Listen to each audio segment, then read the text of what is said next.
We're gonna watch a fight for a minute at a time with John and Niall and a guest who doesn't rhyme. It's Bat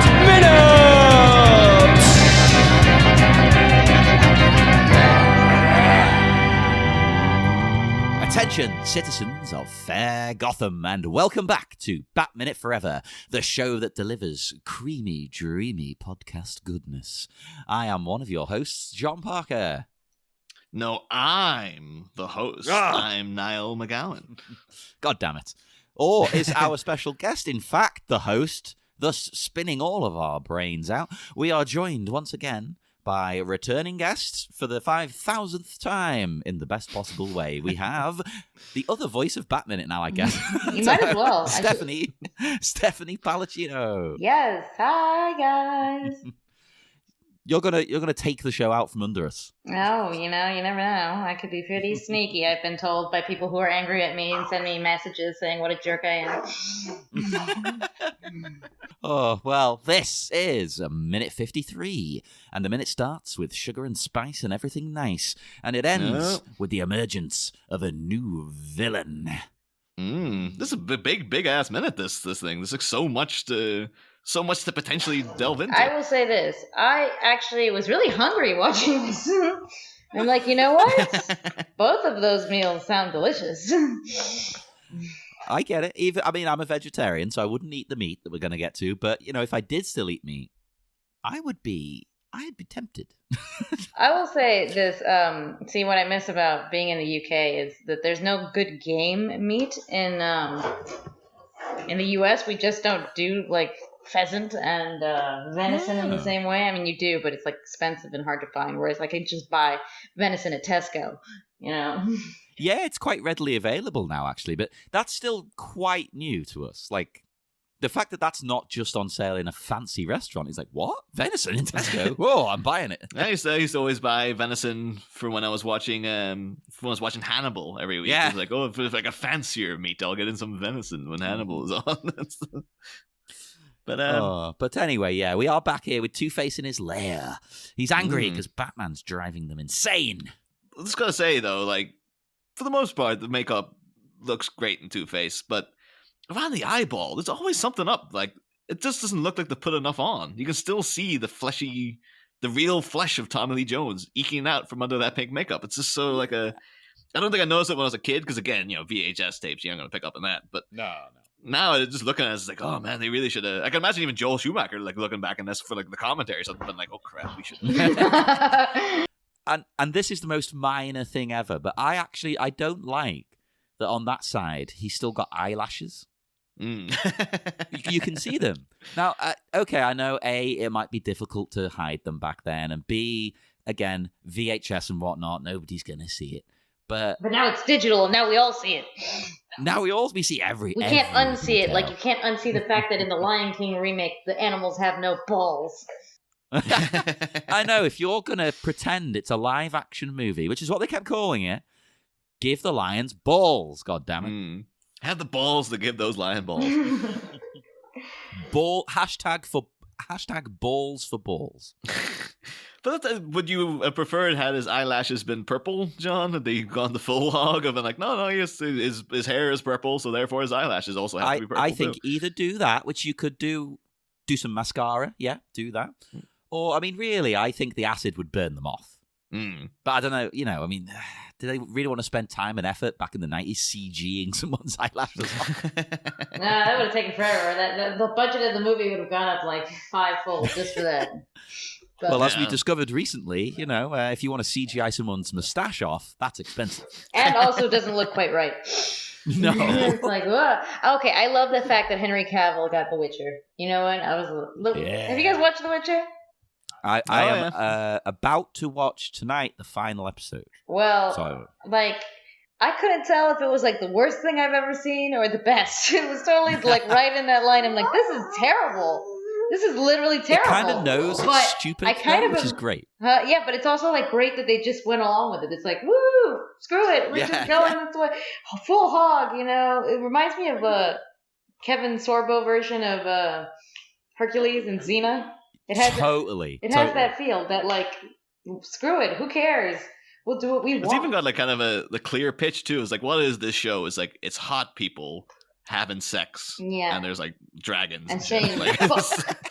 And it's even so like because when you first see like the woman who becomes like the sorceress, like Yennefer. Yeah. Even when she's supposed to be like hideously She deformed, wasn't like she's still that pretty hot. she wasn't though. that ugly. I'm like, okay, sorry. This makes me feel bad if that's the hideous. You can just really tell like this is a very, very hot woman you've got who Yeah. you just put a hump on. Yeah, and she I still was looks thinking pretty that. Even she got laid. good. Yeah, and actually, well, spoiler alert, people, but the person she does sleep with, he ends up preferring her the old way. Oh yeah. Just because That's more of a mental change. that's but, legit. yeah. But man, the girl that they got to play Yennefer, she is smoking gorgeous. I'm like, oh my goodness. Yeah, But, she is. But in talking about people's preferences for certain things, we are now introduced to one of my favorite things in all of Batman Forever. Yeah. Two-Face's malls, sugar and spice. Oh, they're great. I wish they were in it more, because you only really see him a couple of times. Yeah, no, you really only see them basically 3 times, I think. I just love it though because it's such a Joel Schumacher idea blended with a 1960s Batman idea. Because Batman, the 1960s Batman the villain would always have a random girlfriend every episode. You'd be like, the Riddler's teamed up with Jill St. John for some reason. And there'll always be a bit where Batman's like, well, that poor young woman, maybe I could save her. She doesn't know the error of her ways. So it seems like that's what they're going for. Like, oh yeah, the villains always used to have girlfriends. So Two-Face should have a girlfriend. Two-Face has 2 girlfriends, 1 for each side.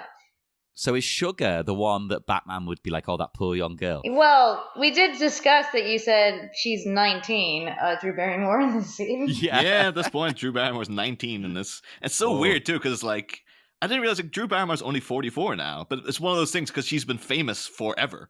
Yeah. Like, my Since entire she life, was 3. I've always known... Basically, she was an ET at 3. Yeah. And it's always, like, because, when I was growing up, I always just knew Drew Barrymore as this adult woman who's around. Yeah, like, me no, too. no, I but she didn't made, realize that. Oh, you know what movie I love with her? Ever After. To me, that's the best live-action version of Cinderella. That's the best one. I only ever remember Ever After for that line. Was it like, a bird may love a fish, signore, but where would they live? I just remember that being like the stupidest line I've ever heard in my life. Well, in the Goldsman draft, Sugar and Spice have a different name. Yeah, they changed the names at the last minute because they were like, PG. Like let's what were their names? Tone down what we're doing. Well, they're called Leather and Lace, which does kind of works, but lace can also be seen as kind of sexy and dirty. So I don't know, it hasn't got the same connotation. Like lace is sexy. That leans more into the Joel Schumacher kind of thing because they are a bachelor's creation, but like he was working with them on the script. And again, the amount of times to talk about like Joel Schumacher's very, very active sex life, the fact that like his inspiration for what he wanted in the Batmobile was got from a leather fetish magazine and stuff. Why not? Like him pitching like, oh yeah, Two-Face is in a polyamorous relationship with 2. Is this a throuple? Right, it is. Yeah, they're all together. Oh, 100%. But that's the weird thing to me, though, because this is one of the things I actually was hoping. I thought, saying that Lauren Ashley Carter's going off social media, I was hoping to be able to talk to Brittany Simon about Sugar and Spice. But Brittany Simon's gone completely AWOL. She's off the internet, man. She's like, I think she announced she was going to go and build a tiny house somewhere. And then live off her Patreon money or something. I think she does content for her patrons and stuff, and that's it. But like, because she would be very much involved. Like Brittany Simon, and people don't remember, was our like go-to fetishist in the last season who knew a lot about the Catwoman's various leanings. But she would have been all over this polyamorous kind of like this lifestyle that Two-Face is living, because I'm pretty sure it would be something that her herself would have been a part of. Tell you what, though, I won't mock it. You do you. If it works for you guys, go ahead. It's not for me. I was kind of, because they try to make it very apparent. It's like, okay, so Sugar is with the Harvey side, like the good side, because she's nice. She's Sugar and Spice and everything nice. And then, Spice is on the other side. She's like all the kinky Two-Face stuff. But Two-Face is evil regardless, so it's like... But the thing is, like, because presumably, if you're, well, what kind of relationships will these people be having? It'll be like, well, if Sugar is like a sub, she's presumably the sub of the relationship. You think Two-Face himself would be the ultimate dom. Yeah. So it would be Two-Face with Sugar, and then it would be Harvey would be the sub to Spice. You would assume. That makes sense, yeah. But I think what they're going for is she likes the good side of him. She likes the sweetness that's still there, but the rest of the movie doesn't do a good job of showing. Yeah, I never that's see still him there. as having like both sides at all. Like, there's no conflict in this man. I'm like, he's just a crazy person the whole way. He just doesn't realize how crazy. It's like, should I go A, crazy, or B, crazy? Yeah, I'd prefer it to be a lot more like schizophrenic. Like if he's struggling with it himself. He wants to be good, maybe, but he can't. No, there's no time for that. They got all this Riddler stuff to do with the box. They can't have any time for Two-Face. The thing is, dude, because Sugar kind of becomes like Edward Nygma's girlfriend. Like she's hanging around with him a lot more as the movie goes on and stuff. So yeah. So is that then like a? Have they expanded their relationship? Is it a polycule? Oh man! Imagine though, like Tommy Lee Jones already couldn't sanction Jim Carrey's buffoonery. Imagine like if Two-Face was having to bring Edward Nygma into the bedroom as well. I mean, these two look. I mean, it doesn't happen. Does it in this scene, or they look horrified by seeing like the Riddler? They're like, ugh, gross. I've seen like like a woman sees a cockroach come into her freaking room. That's what it looks like. And, I'm not going to knock Tommy Lee Jones, but in this movie, of course, he's not looking his best, let's say. But, Jim Carrey is quite a handsome dude. I think. I think in his youth, he was all right. Like, he's always a bit... I guess, when did we ever... I guess, I'm trying to think a movie where he looks like a normal human being. I guess is... what's that one where they erase each other's memories? Eternal Sunshine. Eternal Sunshine. Yeah, he looks like a human in that one. I think he's handsome. It might be the attitude that puts you off. Although I think I remember saying like when Liz Whitaker was on, like, oh, Jim Carrey's a good-looking guy, and she was just like, is he? Like she was he's not excuse ugly. me. I wouldn't say like he's hideous. Like it wouldn't be like someone like I wouldn't see like imagine if I was single and I see a guy like that and he let's assume all the personality traits fit. I wouldn't be like, whoa, but the face. I'd be like, all right, yeah. I mean, he's a pretty okay looking dude. He's not like a beast. Yeah, exactly. I'm sure I'm much uglier than him. I did do some research though into polyamory is a thing, but are there is there any famous polyamorous couples? Apparently there are a couple of famous people who have open relationships. I tried it and it didn't work out. Ooh. No, I could imagine. I mean, yeah, if it works for people, that's cool, but it wouldn't work for me. It pissed me off. I guess you know what? It's really hard if you come in as like a couple already, because it's like the next person's always going to feel like they're not fully into it, and it's really hard also because they also aren't fully into it. Because if you're married, it's like, well, you're always going to be second fiddle, aren't you? Technically, yeah, you're separate from it. I think if you all come to it together, that makes more sense. That will work. That is a little bit harder. I guess everybody has to be bisexual, or pansexual. Then maybe. So, who are these famous polyamorous couples? Oh, yes. Well, apparently Tilda Swinton is in an open relationship. Apparently that makes perfect sense to me. Yeah, her and her husband live up like in a castle somewhere, and occasionally they just have a side piece comes in every once in a while. Okay. LeBron James apparently has an open. T-Pain. Yeah. T-Pain, is that the one who made his daughter take that test? Is that him? Okay, have you heard about that? The one who made maybe it's not. There was a rapper who makes his daughter have virginity tests. Yeah, which doesn't make any sense. Because it's like they check her hymen. It's like that can break from 1,000 things. Yeah, and his daughter basically unfriended him on Facebook, social media. It's like, what the hell? And she's over 18, so that's insane. That's abuse. Come on. But apparently, Ashton Kutcher and Demi Moore. Oh no, it wasn't T-Pain. It was T.I. Sorry, I don't want to make it seem like he's the crazy person. Okay. Wait, so. Is that's weird? Is that because Ashton Kutcher wants to sleep with Bruce Willis? And Bruce Willis is like, oh, this guy kept coming on to me every time I went to my ex-wife's house. But no, apparently though they because they did separate, and apparently Ashton said like, yeah, I blame the open relationship on why we got divorced. Yeah, I don't think you can come to it as a way of saving the relationship. That's not going to work. Yeah, people. Like, I mean, no, it's definitely not. That's it's like saying having a baby is going to save your relationship. It's going to make your relationship like way harder. I think that's what happened with us. Yeah. It's like this is way too difficult, and person number 2 has got too many emotional problems, and I can't handle this right now. I'm like, oh, I don't have time for you to keep. I sounds really mean, but that's what it started to become. I would, if it was only sexual, it would have been easier. But they want to have a relationship. It's like, oh no, Yeah. I'm gonna have to talk to you about your problems. Would of course be remiss though to mention. I think one of the last things I remember Demi Moore being in was Charlie's Angels 2. Oh yeah, which of course starred Drew Barrymore. So there you go, that's dying in. But of course, other polyamorous celebrities, Will Smith. Holy moly! Which, oh yeah.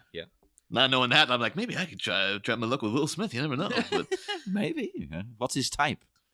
Ethan Hawke, apparently, is a man who does not understand he does not believe that humans were designed to pair up with one partner. See, that annoys me, because if you don't want to do that, that's cool. That's fine. I support it. But that's almost like having a go at people who do want to do that. Like, there's no need for that attitude. Come on. Yeah. But and then the one that seems kind of like this, he's very defensive about it. But the skeeviest is Corey Feldman, because apparently Corey Feldman has who he refers to as his angels. He has many young women by his side, and apparently he helps. Apparently he hosts parties akin to the Playboy Mansion, where essentially he brings around people and then he pairs them off with his girlfriends to aid their career. Oh yeah, okay, that sounds sleazy as all hell. Yeah, but he's he is quite defensive about it. Like I was reading it. Apparently he was out promoting his memoir Choreography, which I did enjoy. I'll give him that. That's a good title. And they're talking about the Corey's Angels, so I guess Charlie's Angels again. It's all tying in. But it says Feldman was completely turned off by the idea that he should have to explain his concept of his business to the media. Because according to him, there's no nudity, there's no pornography, there's no anything that's salacious or scandalous, to be honest. We throw parties, girls dressed in lingerie. People throw lingerie parties all the time in Los Angeles. It's very common. And then he went to say big celebrities and very important people come to his party, just like the Playboy Mansion. But the thing is, at the same time, Corey Feldman was the guy who was like talking about like how he was molested by like producers and stuff. Yeah, I remember that. And he's got a big thing about that. He and Barbara Walters was a jerk to him about it. Like, you're ruining a whole industry. I'm like, Barbara, shut up. And the thing that kind of makes me think it is sleazy is he says the girls dress in lingerie. Oh, I bet the guys just wear whatever they want. I bet the guys aren't walking around in little boxes and things. Well, the thing too is like you could say, well, there's a difference between him being assaulted when he was an unconsenting young man, but he's like, well, these are consenting adults. It's all like, yeah, these but the girls whole want to be idea here. of the They want to do casting this. couch is a little bit. Yeah. There's a Harvey Weinstein-ish element to that, which is there's always that element of like the power isn't equal. Like you can say these women are consenting, but at the same time, if they're under the impression like, well, I have to do this in order to get anything out of it, is that really consenting? Yeah, like, it's not consenting if it's if they're like holding your career hostage. I don't think that's the. Because essentially the implication is that your career will take a hit. But I was going to had a really, really weird link back into the minute there. Oh, well, hang on. I know two polyamorous famous couples, I keep saying. They're not couples, obviously. Well, there is one which is minor. I keep telling you, John, we're not famous. You can't just come in with you now. There's the Bat Minute crew. And no. Me and John are holding auditions for anyone who wants to be in. Yeah, we're trying to expand our horizons. No, there's one that nobody's going to care about except for like two people listening who I know like wrestling. There is the wrestler Rob Van Dam. He is in, I think they're a throuple. There's three of them. Oh. And there is RuPaul. Oh, well, yeah. Yeah, Okay. but it's mainly because RuPaul doesn't really like sex that much. So it's kind of like, well, my partner can just sort of sleep with people if he wants. That's cool. Fair enough. That's you do you, man. But yeah, exactly. He's like, well, it's fine sometimes. But, usually I don't care. But of course, within the minute, the actual content of the minute, we do have then, Sugar speaks first, because Tooth is talking about like this bat's constant refusal to expire is driving us insane, which is a great line. And then she comes in with that, "Don't worry, baby." I go, this is very, very tenuous, but like, I remember, I think because I just edited the episode the other day, it was like, oh yeah, I was talking about like the fact that at one point Edward Nygma says "Surf's Up." I was like, oh, it's a Beach Boys song. And Paul Dano, who's now playing Edward Nygma in the new Batman movie, played Brian Wilson of the Beach Boys in one thing. But now the fact that her saying "Don't worry, baby," it's like, oh, "Don't worry, baby" is also a Beach Boys song. So there you go. I'm going to keep further track throughout the movie. Is there any other light Beach Boy references? It turns out the whole movie is just Beach Boy quotes. It's like a JJ, like Joel Schumacher is like J.J. Abrams with the Beastie Boys. It's like, oh, he's constantly referencing the Beach Boys in all his movies. I love the Beastie Boys, and I don't mind J.J. Abrams sometimes, but I don't want those two things to mix. I'm sorry. No, I don't mind it so much, but it's like, hey, JJ, you got other things you should be keeping your eye on rather than working a little bit. But and then of course, Spice comes in with "You'll kill him soon," and they're doing this business of like Sugar's got one normal cigarette, and then I kind of wish the thing that Spice gave him was like a big, really honking cigar. Like it looks like it's like a cigarello basically, but I think the effect would be better if he was chomping like a huge like friggin' 20-inch cigar. Right. I agree. I get what you're saying, but I also understand the decision they went with. They wanted symmetry. Yeah, they want them to look exactly the same, but different colors and things. Yeah. And I'm not saying that's better, but like she has because Sugar had a normal lighter and Spice has the blowtorch. But like that always reminds me because like as mentioned on the show several times, me and John have a mutual friend who's a head chef, and he has a blowtorch. Kind of akin to this in his kitchen. Yeah. And when he used to smoke, he would constantly be coming out with that blowtorch, like lighting up his cigarette. You'd have to, wouldn't you? Yeah, it was. Sometimes he did it for fun, and a lot of the times it's just necessity. It's like, I've got no other lighter around. I can't find, because every smoker I know loses lighters like 10 times a day. Oh, I think he used to be referred to as like the black hole, because every time when people like we used to do people who smoked a lot more, like people, I think pretty much everyone I know now doesn't bother smoking anymore, but like it used to be he'd be like, oh, throws over your lighter, and then within seconds it would be gone. We're like, he hadn't even moved from the seat, and people would get him off the sofa and look inside the cushions, and behind it, the lighter would just vanish. That's me with pens at work. I think with pens, like even when I'm making notes for this show, like you put down the pen, 5 seconds later, where's it gone? How did it disappear? And then you find it. It's like, why would he put it there? Like, what doesn't make any sense? The least sensible place. Yes, I put it in the bath. But I will say, much to made me feel a bit of a tit in the fact, like in the early stages of when we were setting up to do the season, I was like, oh, I've never heard of Debbie Mazar outside of this movie. I bet we could probably get her on the show. She's probably not a big celebrity anymore. And then looked in there, Goodfellas. I was like, I'm looking at her now. It's like, oh no, she is quite successful. Like she is quite a. She's quite a known Malcolm actress. X. Yeah. But have you done any research on Debbie Mazar, John? You want to? Because I was going to go do a little bit of an overview of who she is, and only a little bit, not much. Just to say that she's in those, really, and she's in a couple of other movies I like Empire Records. So I Married an Axe Murderer. I quite like that, and everybody's favorite, Jackie Chan's The Tuxedo. Oh yeah, that movie. They wouldn't. You know, he was pissed that they wouldn't let him do his own stunts. Oh, they didn't. Why'd you hire Jackie Chan? God damn it. That's the thing, though. You saying you like Empire? I wish I liked Empire Records. Yeah, it feels like a Nile movie. I'd say everything about it seems like I should love this thing, and I've watched it multiple times, and every time I'm like, this ain't connecting, man. Like there's just something that just doesn't. It rubs me the wrong way for whatever reason. But I keep seeing clips of it, going like, I think maybe I should give it another go. But I don't think like the 5th time is going to be the charm. Plus, if you do like it the 5th time, it seems kind of like you're just convincing yourself it's fine. Like, yeah, it was all right.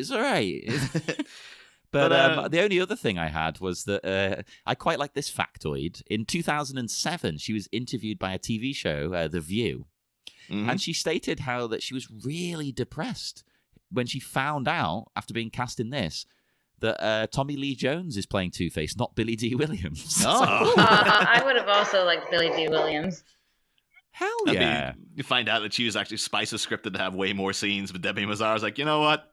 If it's Tommy Lee and not Billy D, I don't care. I'm out. Nope. Like, just make check payable too, and let me go. I'm not doing it. Nope. But we'll say, like, everything about Debbie Mazar is cool. She's one of those people. It's like, oh, she just comes from a cool background. Like, everything about her is like, she's got so many links to different things. Like, she's born in 1964, and so she'd be like 31 here to Drew Barrymore's 19. She was born in Jamaica, Queens, and she, in her younger years, used to sell jewelry with Linda Ramone and Joey Arias. So, like, you know, Linda Ramone, I think Joey Arias is kind of big amongst the drag community. And Linda Ramone, of course, was the widow of Johnny Ramone. And then she used to work in the famous New York nightclub called Danceteria, where, you know, she met a young up-and-coming artist called M. Louise Cicezone, who wanted her to do music for her debut single. That debut single being, of course, Everything by a little artist called Madonna.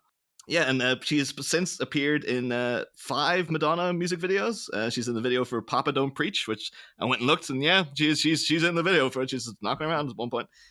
She's in the video for True Blue, Justify My Love, Deeper and Deeper, and Music. Oh. She then used to have a career as a B-girl, which is essentially breakdancing. So breaking was her life. I mean, breaking is my life, so I get it. I'm really hoping for the Debbie Mazar biopic. There's, you know, Debbie Mazar, Electric Boogaloo. Oh, yes. We need to review that movie, by the way. We absolutely have to. Yeah.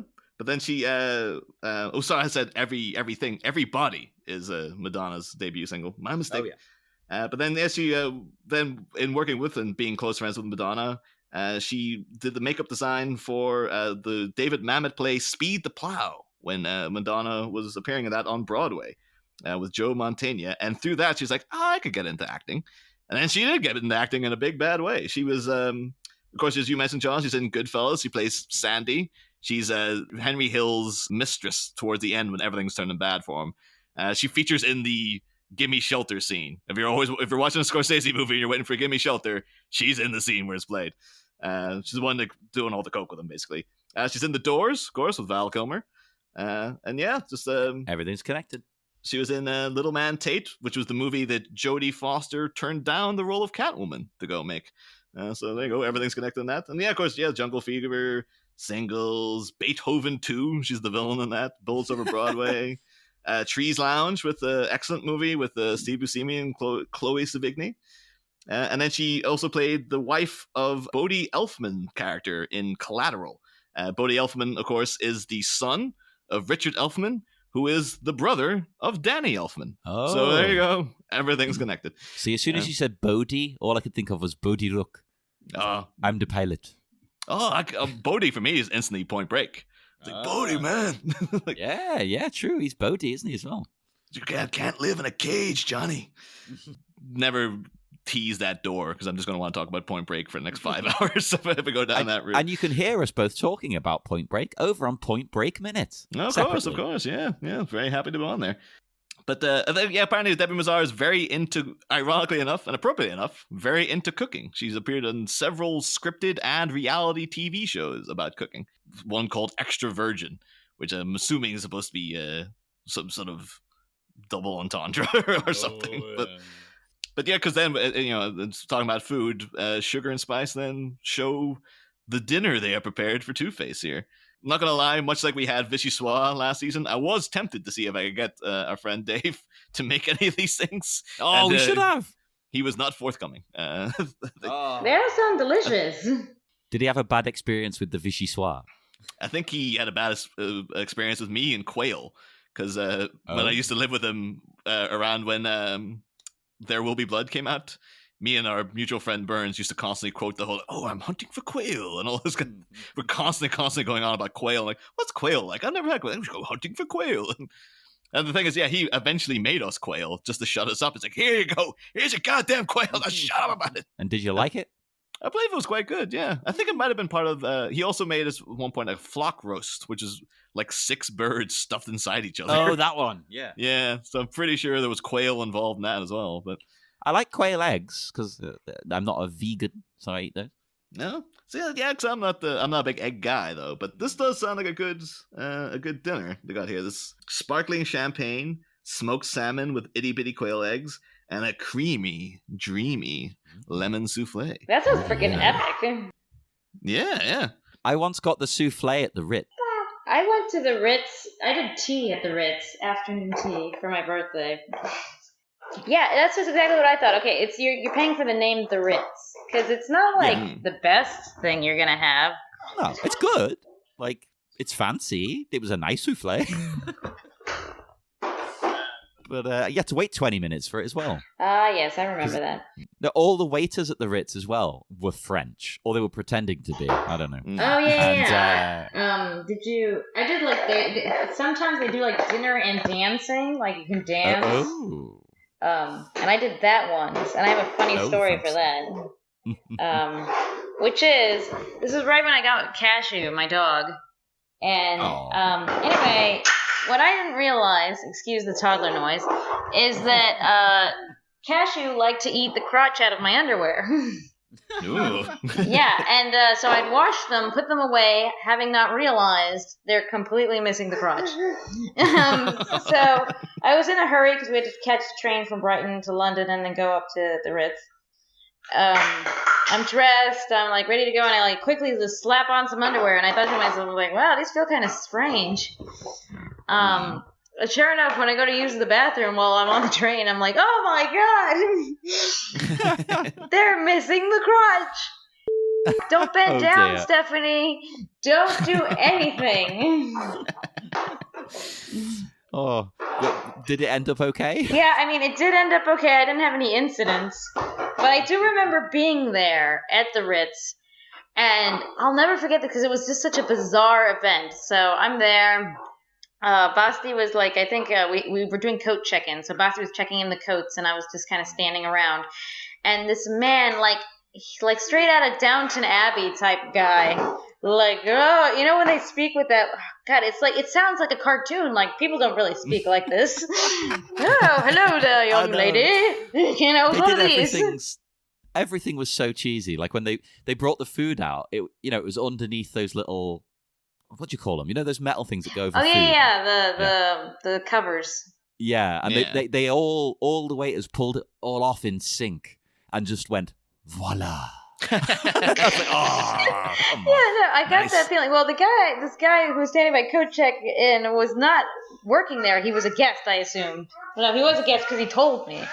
But like, just like the way he was speaking was like, I was like, do people really have these accents? Anyway, as I talk to him, I see this, he's like a, middle-aged man, and he starts pointing to his son to me, and his son is like maybe in his early 30s. And looks like the most miserable-looking person I've ever seen. And he's just, like, scowling. And then I guess his dad was like, oh, and how old are you, young lady? Like, I was, like, talking to him. I'm like, oh, at the time, I think I was in, like, my late 20s. And he's like, oh, I should introduce you to my son. I'm like, well, I'm really waiting for my fiance. And I'm like, dude, I kind of feel bad for the son. His dad is trying to, like, get him girls. I know that. What's less sexy than someone's dad trying to hook you up with them? Well, Tommy Lee Jones having sex with 2 women. Having sex with a 19-year-old. That's what. Ah! Yeah. But then, of course, spices. Her offering was a charred heart of black boar, a side of raw donkey meat, and a sterno and grain alcohol straight up. Did you know immediately what sterno was, Stephanie? Because I think it seems like it's a big thing in America, but no, I have no idea what that is. Sterno. Apparently, it's like jellified alcohol. Like it's basically used, when you're going camping or something. Oh. And you have like the little thing, the little camper hob thing you can bring to like heat up beans and stuff. It's basically it's known as like fire in a can, effectively. It's just like it's like a little thing of jelly that's just it's 100% alcohol. He's just drinking like straight up, like alcohol to cook. I don't think that's healthy. apparently it's very, very, very dangerous to drink it. Although, and going to the Wikipedia page about it, it's also a thing that people have done. It says with Sterno, there are many instances of people drinking Sterno to become intoxicated as a form of surrogate alcohol. Since the alcohol it contains is denatured, Sterno is poisonous. Moreover, the methanol it contains can cause permanent blindness by destruction of the optic nerves. Bluesman Tommy Johnson alludes to this practice in his song Canned Heat Blues, recorded in 1928. And the blues band Canned Heat derived their name from the song. And is that where Jamiroquai got the song Canned Heat from? Could be, actually, as well. But apparently it was very, very popular during Prohibition. Because, that's one form of alcohol you can get. So I think I'd be willing to just not drink if that was all. Yeah, was I on think offer. so too. You can make, you know what you need to talk to if you ever want to make your own alcohol is like ex-cons, because they apparently know how to do it in like prison. In a sock. They use like bread, the yeast of bread. I was like I was watching it like, oh, prison hooch. How do you make prison hooch? You get like fruit and whatever juice you can get, and you get bread because the yeast will start to ferment it, and they use that. Shove it in a sock in a cupboard somewhere. Yeah, basically. I will say, though, in terms of everything's connected, Tommy Johnson, the blues magician, musician that I mentioned there, of course, features in the film as a character, Oh Brother, Where Art Thou, which stars George Clooney, who would be the next Batman. But I think one thing, too, is like Tommy Johnson, he's that old blues musician who was supposed to have sold his soul to the devil for musical talent. People apparently think it's Robert Johnson, who is also a very similar, like, famous blues musician at the same time. But apparently it's Tommy Johnson that they're talking about there. I only found that out because I remember in Oh Brother, Where Art Thou, that character, because he talks about selling his soul to the devil. I was like, oh, this is a stand-in for Robert Johnson. And then finding out, like, no, it's this guy is the actual guy. So there you go. But yeah, so apparently, do not drink Sterno. That'd be the thing, though. Like, Two-Face and the Riddler end up like teaming up, and in the next scene is like Two-Face's funeral because he's just like, Oh God. or he's just blind the rest of the movie because he's just going. The point is, don't drink, or actually, so sugar's food sounds quite nice. Like, ooh, a nice country lunch. Spices sounds like, was it raw donkey meat? Yeah, it sounds like food from hell. And the whole visual is like he's in hell on that side of the room. Although I could talk about The Simpsons, though, raw donkey meat makes me, again, think of like when Homer goes to Cuba. Oh, it's carne de burro. Yeah, it's shredded donkey meat. It's like, nice to meet you. And I believe you are of Cuban background as well. I am Cuban. My grandparents are from Cuba. Oh, so there you go. Everything's connected. I mean, as far as I know, there isn't free donkey meat. Maybe like Cuba's done like a really strange thing now. Like when I was a kid, Cuba was like basically like North Korea. It was like real bad. And then Castro he didn't die. He stepped down, but we all assumed he was actually dead because communists, they hide deaths forever. So then his brother took over, who's also kind of a communist piece of trash. And I say this in the way that, like, I am also into, like, socialized programs, so people are like, don't at me, please. But then he was like, you know what? I would like to open up tourism and stuff like that. And apparently people tell me it's not so bad nowadays. Like, I have cousins on Facebook who live in Cuba. I'm like, they weren't allowed to have internet. This is, like, totally crazy for me. Yeah, it is weird, but the internet brings people together. Everyone needs it. Come on. Yeah, that's the thing though. With the donkey meat, though, I was beginning to think like, is there anywhere where donkey meat is like a delicacy or something? And from doing a cursory Google, I did find apparently in China there's a very successful fast food restaurant. It's called Fat Wang's Donkey Burger, which is just laying everything out on the table there. Fat Sam's Grand Slam. And apparently the guy who runs it, Wang Li Min, apparently this is a signature burger, donkey meat in a long thin bun with spring onions. He said, in China we have a saying, in heaven there is dragon meat, on earth there is donkey meat. A little Alaska, did you spot the glaring error in this minute? I was too distracted by Tommy Lee Jones acting as if he was going to climax at any moment when hearing about the food. Well, if you have the clip up, pause at 19 seconds, and then look to the right, and see who's just standing there waiting in the wings for his cue. Oh, is Jim Carrey there? Oh yeah. Well, you say it could be him creeping into the lair. Yeah, I thought so. I was like, he's- maybe he's just creeping He's in. standing like rigid still, his arms by his side. He's standing waiting to hear his line to come on. Yeah, Like, no, you are right. But if we can use our headcanon to say why. yeah. Although it's the thing is because it's like in the next minute it's going to be great because like, oh yeah, that green really pops in the set. Like it just looks fantastic against the white and the red. But now it's kind of their hindrance because like, oh, you can see that green a mile away now. once you notice it's there, it's so glaring that even in the dark shadowy red, this big bright green is just standing there behind the ropes and stuff. Well, I do love his entrance though. It's a really cool entrance. Like, I hope you made extra. Oh yeah. Let's try to even to try to get into this. This set though is just phenomenal. Like, Oh, it's, the face in the background. It's so cheesy. I love it. The way it's literally divided into. yeah. I kind of want to know like with Sugar and Spice, like what do they talk about when they're just hanging around here all day? Because I'm assuming they're kind of like, Do they have hobbies outside of this? I mean, obviously they like to cook. Yeah? Do they just cook for each other all day? I mean, are these two getting it on? I don't know. I mean, where is this kitchen? I want to know what the kitchen looks like. well, I was wondering because you have these, the return of our old favorite on Batman, the steam vents. Yeah. There, the either side. Do they just cook them over the steam? Is this like steamed salmon and steamed charred heart of black boar? And I love the way as well, like Two-Face never seems to really go from one side to the other. He's in the middle, and neither of these two seem to cross over into each other's side. That's weird. I have to say that this entire week, Tommy Lee Jones, we can poo-poo what they did with Two-Face as a character all we want, but he's on fire this week. Like, he is doing it's because he's just so over the top and so campy. He's like loving every second of it. It's like when Sugar's describing what she's doing, he's in the background like, he's all doing this weird little dance and stuff. It's like, he's doing I wonder how they thought to work. cast Tommy Lee Jones as Two-Face. Like, it seems like a strange casting. Like, it's like... It's basically just because Jack Nicholson's his friend and he was in the other one.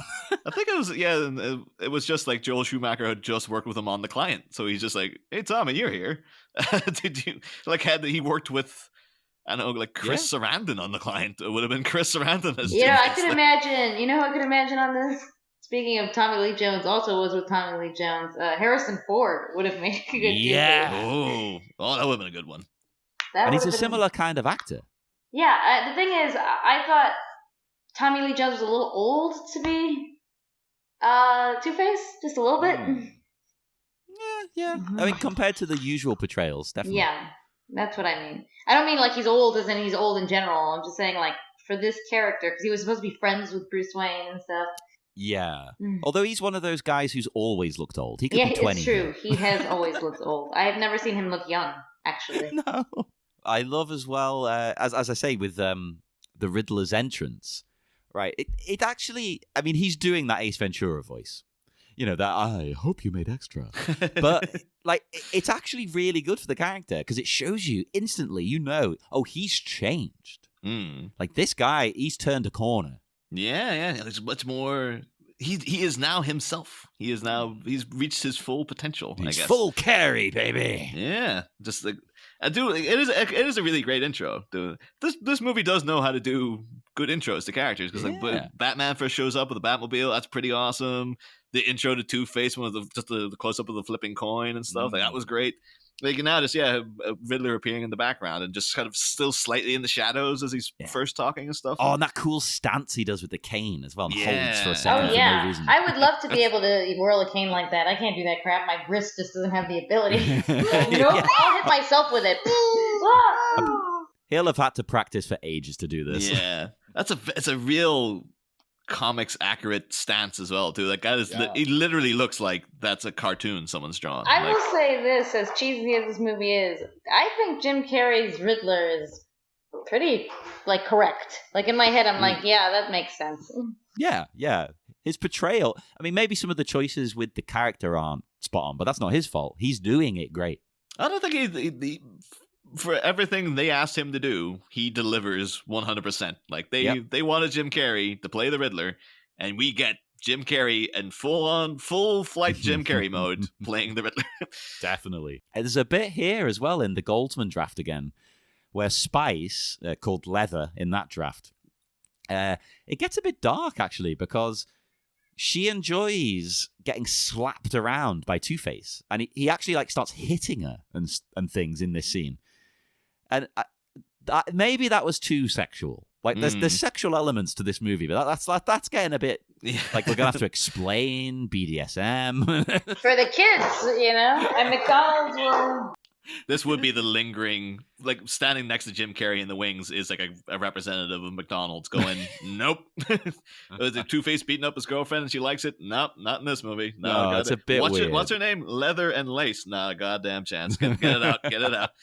And Two-Face does have another good bit in the draft as well, though, where it's the wording of his plan that he comes up with for Batman. It happens here, where his plan.